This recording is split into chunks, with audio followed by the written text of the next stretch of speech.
Next guy, Nico Collins, nursing a calf injury. He's wide receiver 14. 13.9 or so points per game. He always has the upside to make big plays. Can he still do that, dealing with this calf injury? It's going to be really, really tough. We've talked about calf injuries of the Houston Texans receivers multiple times over the past month. Nico Collins had a calf injury a couple weeks ago that he missed a couple games with. When he returned, he played okay, but he did not meet his baseline. Then his teammate Tank Dell had the calf injury. Unfortunately, a couple plays into that next game, the broken leg. So that one really, really burned. But historically, wide receivers see a massive dip of 44% of their fantasy production when they return from a calf injury, with only 5% playing up to their pre-injury baseline. And there's a reason for that. The calf is critical in accelerating, sprinting, and jumping. Those are all big parts of being a wide receiver. So if that's not all there, he's going to be much slower. It's going to be harder to get off the ball. It's going to be harder to get open. It's going to be harder to run after the catch. And it's going to be harder to make contested catches. So I know he's been very good, and nobody wants to hear this, but consider someone else this week.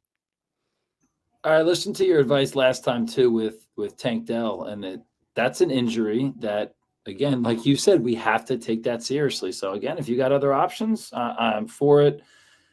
Last two guys. So another guy with an injury dealing with a backup quarterback. So more concerns going into week 15. This one, Tom, is Jamar Chase, who's putting together still a good campaign, man. I mean, he's still wide receiver 5 through all this stuff that's going on, without Joe Burrow, went through his injuries, but he has an ankle injury. Is it a high ankle, Tom? Low ankle? Medium ankle? Side ankle? What type of ankle? I don't know. Front ankle, back ankle, top ankle, bottom ankle. Tell me about ankles. We don't have clarity exactly on that, but he did log a limited practice today, which is encouraging. I don't expect this to hinder him too much. If he would have missed practice like Tyreek Hill, then I'm concerned. But with him practicing this week, I expect that to ramp up even more over the course of the week. But pay attention to that. If he's logging full practices Thursday and or Friday, zero concern at all. If he's limited throughout the week, still not a whole lot of concern because he's so good. Receivers do see a 15% dip in fantasy production, but with Chase, that's not enough to scare you off. As long as he's playing, he's in your lineup. Still with the elite upside, and Browning was slinging a little bit last week. 18 for 24, 275, and 2 touchdowns. Guy had a quarterback rating of 122.